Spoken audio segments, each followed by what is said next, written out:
जय हिंद मित्रों, आप सभी का आपके जूम क्लासेस में स्वागत है, जिसमें हम लोग एनटीए यूजीसी नेट की प्रिपरेशन कर रहे हैं, तैयारी कर रहे हैं और शिक्षा शास्त्र विषय को लेकर हम यहाँ पर अपनी तैयारी को आगे बढ़ा रहे हैं, जिसमें हम लोग रिसर्च को लेकर चले, जो कि दोनों पेपर में कॉमन होता है। चाहे आप कोई भी एग्जाम दीजिए, सबसे ज्यादा रिसर्च के क्वेश्चन होते हैं शिक्षण से संबंधित, जिसमें आपका जो है चाहे फर्स्ट पेपर हो, चाहे सब्जेक्ट हो, या फिर आप एंट्रेंस एग्जाम कोई भी देने जाएंगे, तो रिसर्च एक ऐसा मेन पार्ट हो जाता है जिसमें से क्वेश्चन पूछना उनका बनता है। तो पिछली क्लास में हम लोगों ने रेप्लिकेबिलिटी, प्रिसीजन, फॉल्सिफिकेबिलिटी और पार्सिमोनी मतलब अनुकरणीयता, परिशुद्धता, मिथ्यापनीयता और मितव्ययिता, इन चारों को कॉम्पिटिटिव वे में पढ़ा था और उससे संबंधित हम लोगों ने प्रश्नों को भी सॉल्व किया था। सो आई होप आप सभी को ये प्रश्न बहुत अच्छे तरीके से समझ में आ गए होंगे, इनके पॉइंट समझ में आ गए होंगे। आज हम लोग उसी के आगे चलेंगे और इसके जो प्रकार होते हैं वैज्ञानिक विधि के, उससे संबंधित यहाँ पर आज हम लोग पॉइंट को डिस्कस करने वाले हैं। ठीक है, उससे संबंधित जो भी पॉइंट्स होंगे उन पॉइंट्स को आज हम लोग यहाँ पर डिस्कस करेंगे। ठीक है, तो जिस किसी को भी अगर पिछले जो भी पॉइंट्स हम लोगों ने डिस्कस किए, जो भी हम लोगों ने वैज्ञानिक विधि के विशेषताओं के बारे में जाना है, यदि उसमें किसी को कोई कंफ्यूजन हो तो आप कमेंट बॉक्स में जरूर लिखकर, जो लोग रिकॉर्डेड देखते हैं वो लोग जरूर जो है कमेंट करके बताएं, या व्हाट्सएप ग्रुप है, व्हाट्सएप ग्रुप में जरूर इन्फॉर्म कर दें। तो आज हम लोग बात करेंगे अन्वेषणात्मक अनुसंधान और इससे संबंधित प्रश्नों को भी हम लोग देखेंगे। सबसे पहले देखते हैं Manoj sir, happy teachers day. Thank you, आपको भी ढेर सारी शुभकामनाएं शिक्षक दिवस की। आपके पढ़ाने की स्किल बहुत इम्प्रूव हो गई है, बहुत अच्छा लग रहा है देख के। अच्छा, चलिए धन्यवाद। जल्दी से बस एग्जाम हो जाए हायर वाला, तो कुछ और भी चीजें बदले जीवन में, वही आशा है। हाँ बिल्कुल, उसका ही जो है बड़ी आशा है सभी अभ्यर्थी। हाँ, तो अभी लीव लेके कहाँ पर रह रहे हैं? घर पर? जी घर पर है, बस ये निकल रहे हैं डॉक्टर के यहाँ जा। अच्छा, कोई प्रॉब्लम है क्या आपको, कोई दिक्कत है? हाँ, टाइफाइड, सीवियर टाइफाइड। अच्छा, नहीं तो उस पर पूरा ध्यान रखिएगा, आज के समय ये ज्यादा चल रहा है ना। चलिए, तो हम लोग आज बात करते हैं एक्सप्लोरेटरी रिसर्च के बारे में, अन्वेषणात्मक अनुसंधान के बारे में। एक्सप्लोरेटरी रिसर्च या अन्वेषणात्मक को हम लोग गवेषणात्मक के नाम से भी जानते हैं। क्या? गवेषणात्मक के नाम से भी हम लोग जानते हैं। ठीक, गवेषणात्मक नाम से भी जानने के साथ साथ खोज विधि के नाम से भी जानते हैं, खोज अनुसंधान के नाम से भी इसको जाना जाता है। ठीक है, तो ये दो तीन नाम हिंदी में है, जो कि हिंदी में इसको हम कहते हैं, लेकिन इंग्लिश में या अंग्रेजी में इसको हम लोग एक्सप्लोरेटरी रिसर्च कहते हैं। अब इसका जो है प्रयोग हम देखेंगे ये है क्या चीज। तो याद रखिएगा कि जो है ये वैज्ञानिक विधि के जो है तीन जो है पार्ट्स बताए गए हैं, तीन जो प्रकार बताए गए हैं। सब उसमें सबसे पहला नंबर आता है एक्सप्लोरेटरी रिसर्च। ठीक है, सबसे पहले हम लोग एक्सप्लोरेटरी रिसर्च के बारे में आज हम लोग डिस्कस करेंगे और इसके बारे में जानेंगे।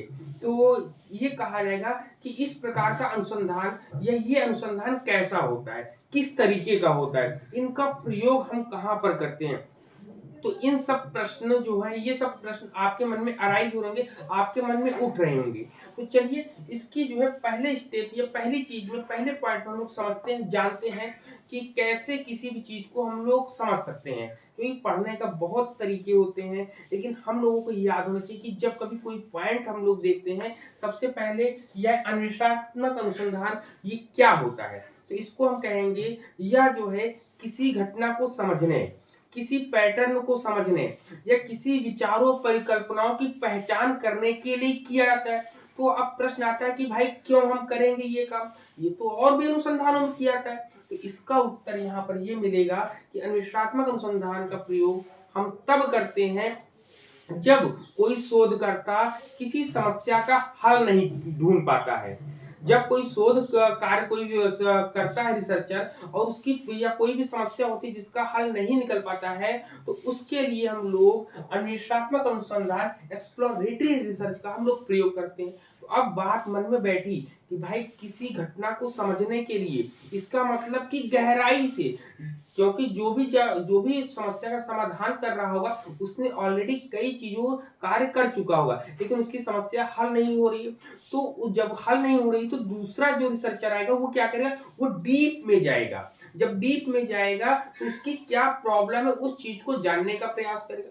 तो इसकी मुख्य बात क्या होगी, जब कभी कोई शोधकर्ता किसी समस्या का समाधान करता है और उसका हल उसके पास नहीं निकल पाता है, तब जो है आप एक्सप्लोरेटरी रिसर्च का प्रयोग करते हैं। इससे में किसी घटना को समझने, जानने या उसके विचारों को जानने की या परिकल्पनाओं को पहचान करने की होती है। याद रखिएगा, यहाँ पे पॉइंट है परिकल्पना, मतलब कि हाइपोथेसिस। ठीक है, हाइपोथेसिस यहाँ पर क्या करना है, केवल पहचानना है। क्या है, पहचानना है, बल्कि उसकी टेस्टिंग। अब बात आई, अगर हमने पहचान लिया तो क्या हम उसका टेस्ट कर सकते हैं, क्या ये परिकल्पना सही है गलत है। तो याद रखिए, केवल हम पहचान के बता सकते हैं लेकिन टेस्ट नहीं कर सकते हैं। क्या कर सकते हैं, टेस्ट नहीं करेंगे। इसमें हाइपोथेसिस बनाएंगे भी और पहचानेंगे भी, लेकिन हाइपोथेसिस टेस्टिंग नहीं करेंगे, ये इसकी खास विशेषता है।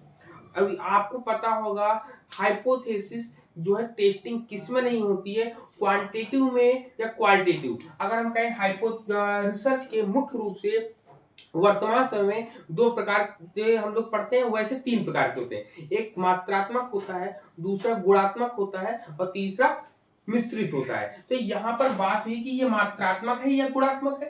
तो याद रखिएगा, अगर इसमें जो है आप हाइपोथेसिस टेस्ट नहीं कर रहे हैं तो ये कैसा होगा, गुणात्मक होगा। कैसा, गुणात्मक शोध के अंतर्गत आएगा। क्यों आएगा, क्योंकि हाइपोथेसिस टेस्टिंग नहीं कर सकते। दूसरी बात, क्योंकि ये डीप नॉलेज पर जाता है, केस स्टडी से रिलेटेड होता है। किससे होता है, केस स्टडी से रिलेटेड होता है। केस स्टडी इसमें करी जाती है। जब केस स्टडी से रिलेटेड है तो इसमें भी क्वालिटेटिव का ही पूरे के पूरे गुण मिलते हैं। ठीक है, तब ये चीजें तो थोड़ी थोड़ी आपके मन में आप क्लियर हो रहा होगा कि अन्वेषणात्मक शोध क्या होता है। तो आप बता सकते हैं कि जब कभी कोई समस्या जो है ऊपरी तौर पर नहीं समझ में आती है तो उसको डीप उसको हल करने के लिए हम लोग एक्सप्लोरेटरी रिसर्च का प्रयोग करते हैं, जिसमें किसी घटना को समझने का, परिकल्पनाओं को पहचानने का प्रयास किया जाता है, लेकिन परिकल्पनाओं को टेस्ट नहीं किया जाता है।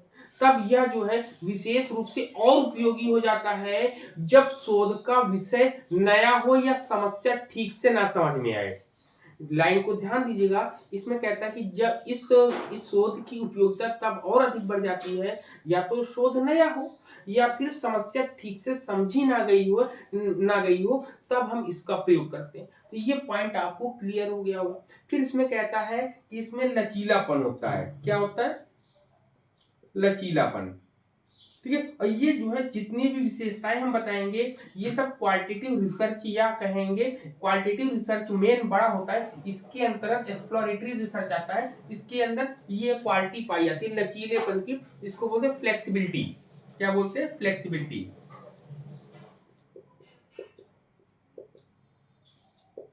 ठीक है, फ्लेक्सिबिलिटी की बात आती है।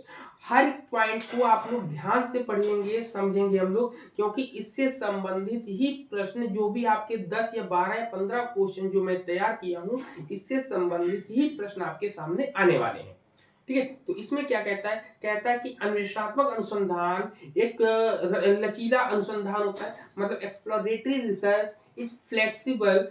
ठीक है, जिसमें कहते हैं जिससे शोधकर्ता अपनी विधि को इकट्ठा की गई जानकारी के अनुसार समायोजित करता है। मतलब कि शोधकर्ता जो है अपनी कोई भी विधि लागू करेगा इसमें, और लागू करने के बाद जानकारियों को एकत्रित करेगा। एकत्रित करने का, समायोजित करने का मतलब होता है सभी चीजों को अलग अलग जगह इकट्ठा किया, उनको क्या करेगा, एक साथ एक जगह पर रखने की ये क्या करता है, अलाउ करता है, आज्ञा देता है, ये मान्यता देता है कि आप सभी को एक साथ रखने का रख सकते हैं। ठीक है। अब ये कहते हैं कि जब एक साथ रखेंगे तो इसमें क्या फायदा होगा, तो इसमें कहते हैं जब कभी एक साथ रखने का प्रयास करते हैं तो इसमें लचीलापन और महत्वपूर्ण हो जाता है, क्योंकि यह नए अंतर्दृष्टि प्राप्त करता है। क्या करता है, अंतर्दृष्टि, इनसाइट। ठीक, इंसाइट की बात कर रहा है कि जब कभी सभी को एक साथ रखेंगे तो उसमें नई नई चीजें देखने को मिलेंगी। तो ये कहता है कि इंसाइट मतलब नए अंतर्दृष्टि प्राप्त करने के साथ साथ अध्ययन को और विकसित करने की ये अनुमति देता है। मतलब कि यहाँ पे इंसाइट देगा, इंसाइट के साथ साथ और इसको डेवलप करने की कंडीशन या टेंडेंसीज को उसको अप्लाई करने की बात वो करता है यहाँ पर। ठीक है, यहाँ पर तो ये हो गया। तो यहाँ पर 2 पॉइंट आपको समझ में आ गया कि एक्सप्लोरेटरी रिसर्च क्या होता है। अगर कोई पूछ तो आप कह देंगे ये क्वालिटेटिव होता है और इसमें जो है नई समस्या का समाधान करने के लिए या कोई समस्या समझ में नहीं आ रही है तो उसको हल करने के लिए इसका प्रयोग करते हैं। इसमें हाइपोथेसिस की पहचान तो करते हैं, हाइपोथेसिस टेस्टिंग नहीं करते हैं, जिसकी वजह से ये गुणात्मक अनुसंधान की विशेषताओं के अंतर्गत आता है। और इसमें मुख्य रूप से केस स्टडी का हम लोग प्रयोग करते हैं डीप नॉलेज के लिए।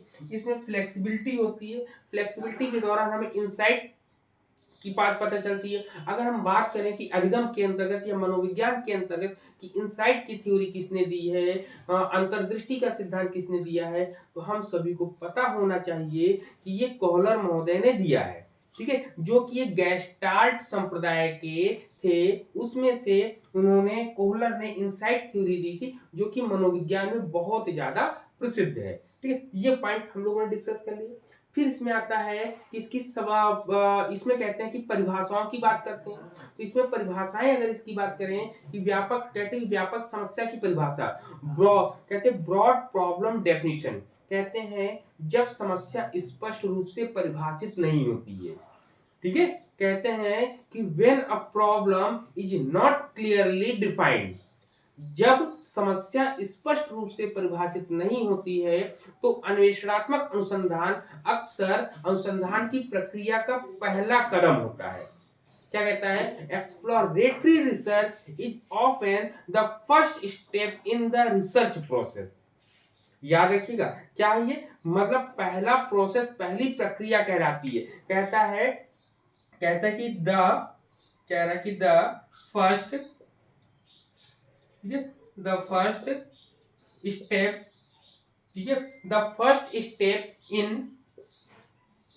द, ठीक है, the first step in the research process, in the research process. ठीक है, क्या कहते हैं इसमें, ये क्या होता है, ये अनुसंधान प्रक्रिया का पहला कदम होता है। आप इसको लिख लेंगे, अनुसंधान प्रक्रिया का पहला कदम होता है। ठीक है, अनुसंधान प्रक्रिया का ये कौन सा पहला कदम होता है आपका। तो यहाँ पर ये समझ में आ गया क्यों होता है। इसका क्यों का भी आपको उत्तर पता होना चाहिए कि जब समस्या जो है स्पष्ट रूप से परिभाषित ना हो, परिभाषित का मतलब सही रूप से उसको बताया ना गया हो, तो उसके लिए हम इसका प्रयोग सबसे पहले करते हैं। अगर इसके सीमांकन की बात करें या इसके दायरे की बात करें या इसके क्षेत्र की बात करें तो ये जो है अधिक विशिष्ट प्रश्नों या परिकल्पनाओं को तैयार करने में मदद करता है। मतलब अगर आपको कोई प्रॉब्लम नहीं समझ में आई, तो अगर आप किसी ने आपको कोई पॉइंट बताया और आपको वो चीजें नहीं समझ में आई, तो आप क्या करोगे, उससे संबंधित फिर प्रश्न पूछोगे, भाई ये कब है, ये क्यों है, ये कहाँ है, ये किस लिए है। अनेक प्रश्नों को तैयार करेंगे और उसके साथ साथ परिकल्पनाएं भी निर्माण होंगी। तो याद रखिए इसका प्रयोग हम जो है एक्सप्लोरेटरी का प्रयोग हम प्रश्नों को बनाने में, ठीक है, प्रश्नों को तैयार करने में और परिकल्पनाओं को बनाने में, ठीक है, प्रश्नों को तैयार करने में और परिकल्पनाओं को बनाने में इसका प्रयोग सबसे ज्यादा किया जाता है। क्लियर है यहां तक, बताइए इतने पॉइंट्स आपको।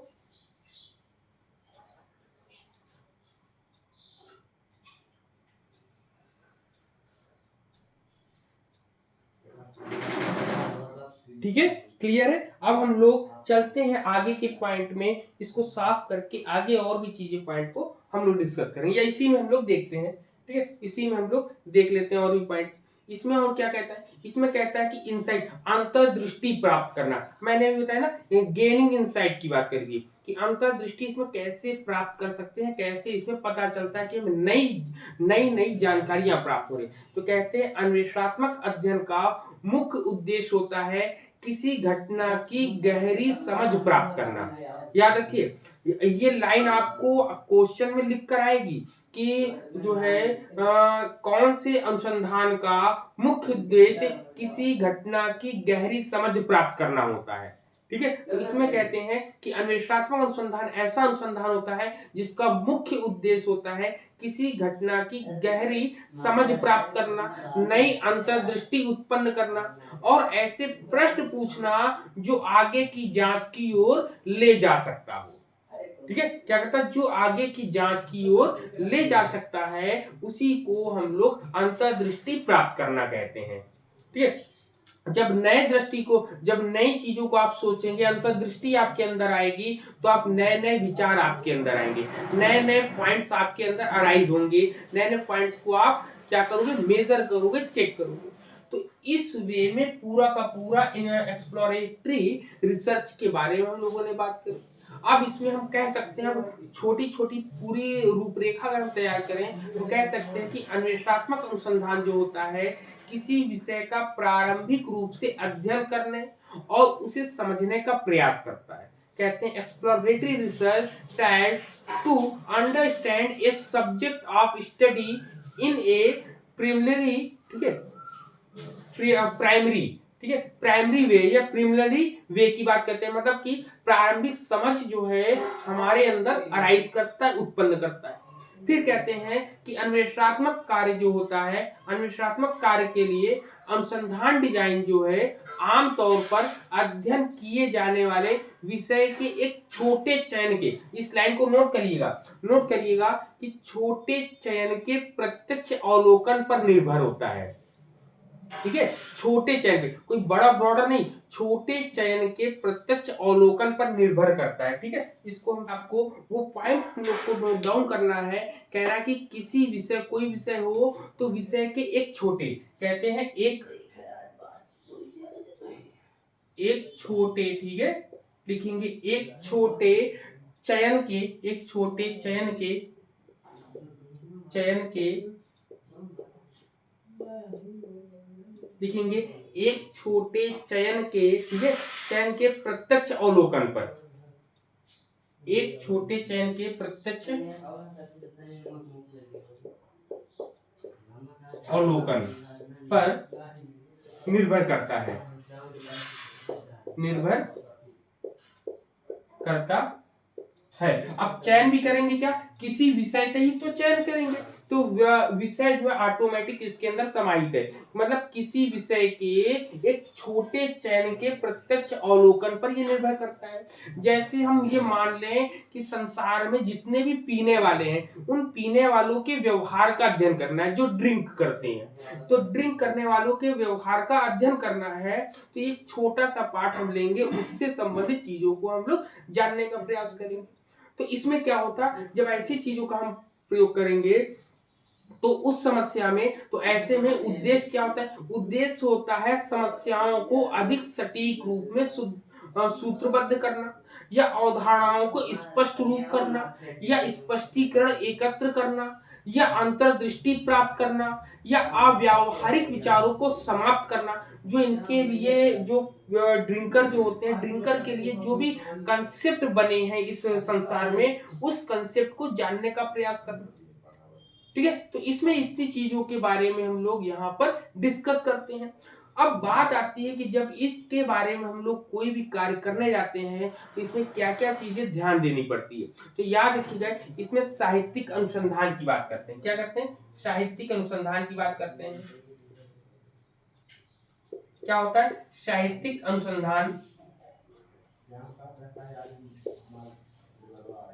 ठीक है, साहित्यिक अनुसंधान की हम बात करेंगे। साहित्यिक अनुसंधान का सर्वेक्षण की बात करेंगे। ठीक है। सर्वेक्षण की बात करेंगे, सर्वेक्षण के बाद इसमें फोकस ग्रुप होगा आपका, क्या होगा, फोकस समूह, ठीक है, फोकस ग्रुप होता है या फोकस समूह हम इसको कहते हैं। और केस स्टडी क्या होता है, केस अध्ययन, ठीक है। ये 4 पॉइंट है जो इसमें जो है सबसे ज्यादा प्रयोग किए जाने वाले हैं, या अन्वेषणात्मक अनुसंधान में इनका सबसे ज्यादा प्रयोग किया जाता है।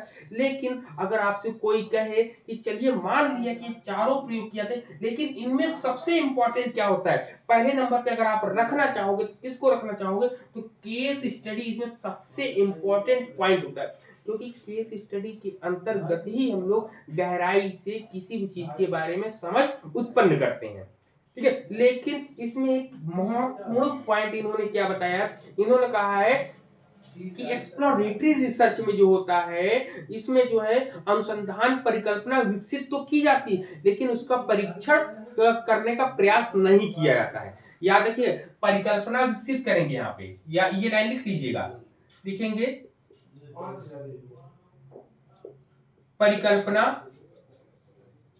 ठीक है, परिकल्पना विकसित कर सकते हैं, लेकिन उसका परीक्षण नहीं कर सकते हैं। ये एग्जाम में आपका मैचिंग में आपके प्रश्न आते हैं, तो मैचिंग में इस पॉइंट को, इतने पॉइंट को आपको डिस्कस करना है, इतने पॉइंट को आपको की पॉइंट के थ्रू आपको लिख कर रखना है उसमें आपको। क्लियर है यहाँ तक कितने पॉइंट? चले अब हम लोग आगे, ठीक है, बताइए इतने पॉइंट्स क्लियर है?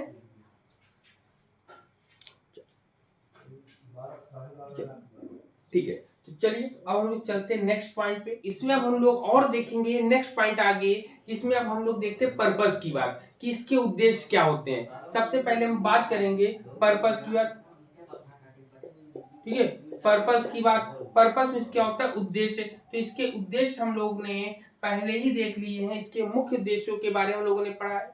क्या पढ़ा है, इसमें कहता है कि अन्वेषणात्मक अनुसंधान जो होता है, किसी विषय के बारे में प्रारंभिक समझ, प्रारंभिक जो है अंतर्दृष्टि और समझ प्राप्त करने के लिए किया जाता है। कहते हैं exploratory research aim to gain preliminary insight and understanding, मतलब कहने का मतलब कि अन्वेषणात्मक अनुसंधान जो होता है प्रारंभिक अंतर्दृष्टि और समझ प्राप्त करने के लिए किया जाता है। यह अवधारणा जो होती है स्पष्ट रूप से किसी समस्याओं की पहचान करने, परिकल्पनाओं को बनाने में मदद करने, लेकिन उनके परीक्षण करने की जरूरत के बारे में नहीं बताया है। फिर इसके बाद आता है मेथड। क्या आता है, मेथड्स आते हैं आपके। मेथड्स मींस होता है क्या, विधियां, कि इसकी विधियां क्या होती हैं। इसमें कहते हैं कि यह जो है सामान्य विधियों में साहित्य समीक्षा, सर्वेक्षण, फोकस समूह और केस अध्ययन इसमें शामिल होता है, जो कि मैंने आपको भी बताया था। इन विधियों में क्या होता है आपका, साहित्य समीक्षा, आप लिख लेंगे, साहित्य समीक्षा होती है, ठीक है, साहित्य समीक्षा होती है। साहित्य समीक्षा के बाद हमने आपको क्या बताया था, साहित्य समीक्षा के बाद सर्वेक्षण आता है आपका, ठीक है, सर्वेक्षण आता है। सर्वेक्षण के बाद मैंने और आपको क्या बताया था, फोकस समूह आता है आपका, फोकस समूह आता है, और अंतिम में मैंने क्या बताया था, केस अध्ययन बताया था आपसे। क्या बताया था, केस अध्ययन हम लोगों ने पॉइंट को डिस्कस किया था। तो इन विधियों में अक्सर एक छोटे नमूने का प्रत्यक्ष अवलोकन किया जाता है, मतलब छोटे से चीज का कोई छोटा समूह या छोटी चीज चयन करेंगे, उसका प्रत्यक्ष अवलोकन करेंगे, जिससे प्रारंभिक डाटा और अंतर्दृष्टि एकत्र की जा सके। यहाँ पर क्लियर है पॉइंट वहां पे। फिर इसके बाद आता है आपके इसमें विशेषताएं। क्या आती है, विशेषताएं, कैरेक्टरिस्टिक, ठीक, विशेषताएं क्या होती है? तो विशेषताओं की बात करेंगे तो यह क्या होता है, यह विचारों को परिष्कृत करने, स्पष्टीकरण एकत्र करने और अव्यावहारिक दृष्टिकोणों को समाप्त करने की बात यहाँ पर करी जाती है। क्या होता है, यहाँ पर अव्यावहारिक जो पॉइंट होते हैं उसको समाप्त करने की बात करने के साथ साथ इसकी मुख्य विशेषता लचीलापन और असंरचित होना होता है। ठीक है, इसकी मुख्य विशेषता को आप लोग नोट करिएगा। इसकी मुख्य विशेषता होती है, क्या होता है, लचीलापन, क्या होता है, लचीला और असंरचित।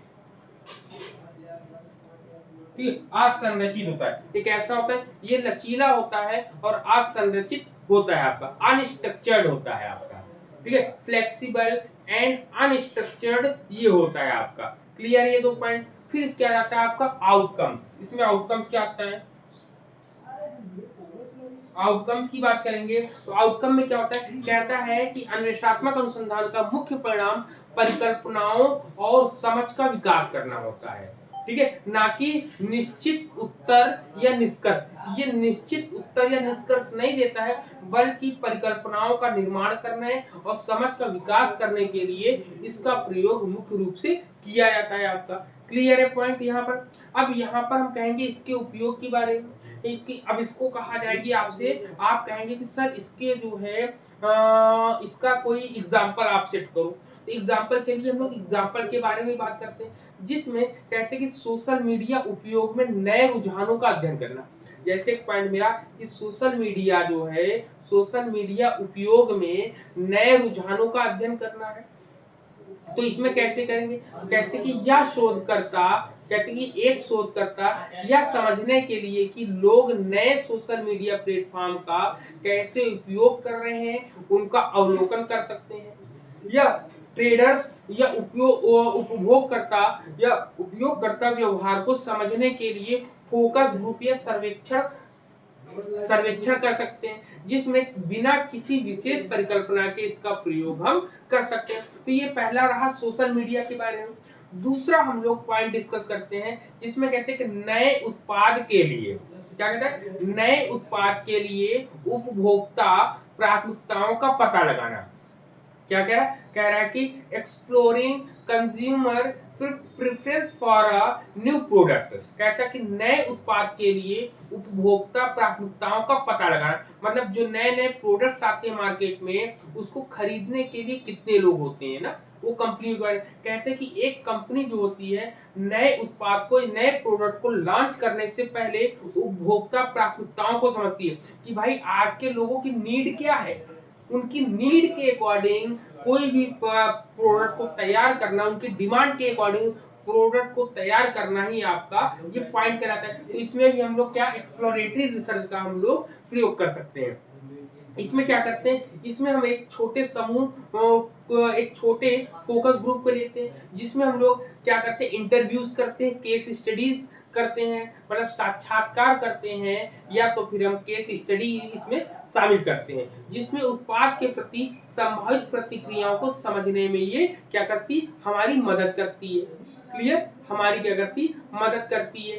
तो इतने पॉइंट्स क्लियर हो। फिर कहते हैं जो तीसरा उदाहरण है आपके लिए, कहता है कि इसमें किशोरों के बीच पीने के व्यवहार को समझना। तो इसमें शोधकर्ता क्या करता है, शोधकर्ता किशोरों के एक छोटे से नमूने के साथ फोकस ग्रुप या साक्षात्कार आयोजित, फोकस ग्रुप वो होता है जिस पर हम लोग को काम करना होता है।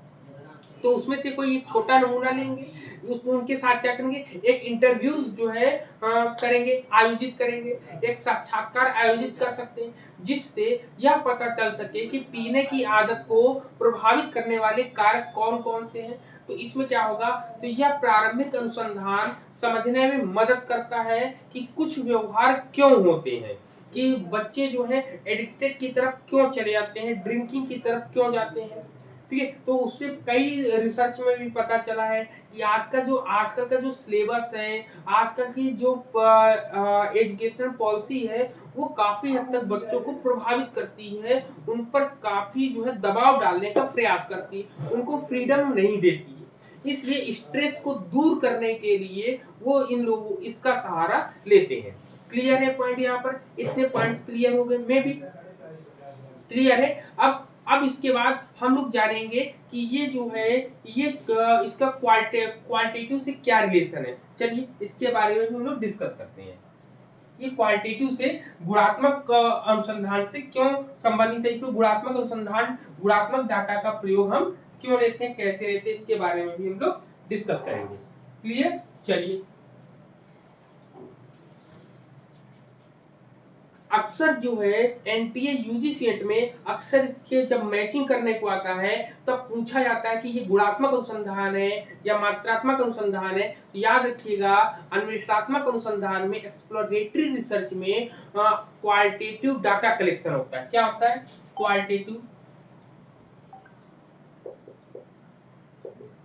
Qualitative data collection. ठीक है, क्वालिटेटिव डाटा कलेक्शन इसमें किया जाता है। क्या करते हैं? गुणात्मक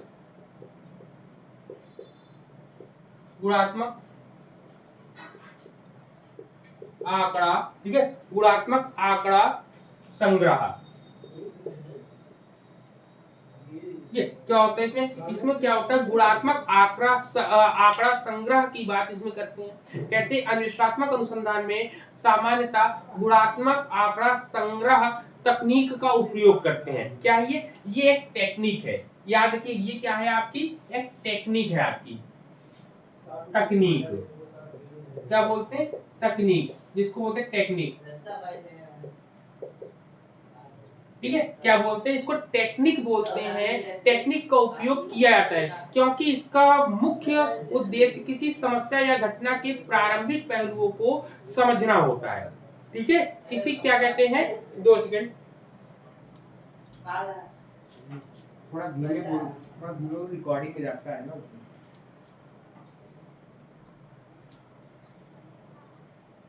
ठीक है, तो इसमें हम लोग बात कर रहे हैं कि इसका मुख्य उद्देश्य क्या होता है। इसका मुख्य उद्देश्य होता है किसी समस्या या घटना के प्रारंभिक पहलुओं को समझने की बात करते हैं। तो इस तब क्या होता है? तब कहते हैं इस प्रकार के अनुसंधान का प्रयोग हम कब करते हैं? जब करते हैं जब समस्या के बारे में बहुत कम जानकारी हो या शोधकर्ता को उसके विभिन्न पहलुओं को गहराई से समझने की आवश्यकता होती है ना। छोटे छोटे पॉइंट्स को हम लोगों को नोट डाउन करना है। एग्जाम में यही जो है लाइनें आती हैं कि जब कभी किसी समस्या के बारे में बहुत कम हमें जानकारी हो तो हम किस प्रकार के अनुसंधान का, किस प्रकार के रिसर्च का हम प्रयोग करें। तो वहां पर याद रखिएगा, आप एक्सप्लोरेटरी रिसर्च का प्रयोग हम लोग यहाँ पर करेंगे। क्लियर है पॉइंट यहाँ पर? फिर इसके आ जाता है गुणात्मक आंकड़ा संग्रह में तकनीक। तो इसको हमने टेक्निक कहा। इसमें कौन कौन से टेक्निक शामिल है इसको भी आप नोट डाउन करिएगा। इसमें 4 पॉइंट है। सबसे पहला होता है इंटरव्यू। क्या होता है? इंटरव्यू, इंटरव्यूज होते हैं आपके। ठीक है, इंटरव्यूज होते हैं आपके, जिसको बोलते हैं साक्षात्कार बोलते हैं। क्या बोलते हैं? साक्षात्कार। साक्षात्कार होता है। दूसरा जो पॉइंट होता है, दूसरा होता है फोकस ग्रुप। क्या होता है? Focus group.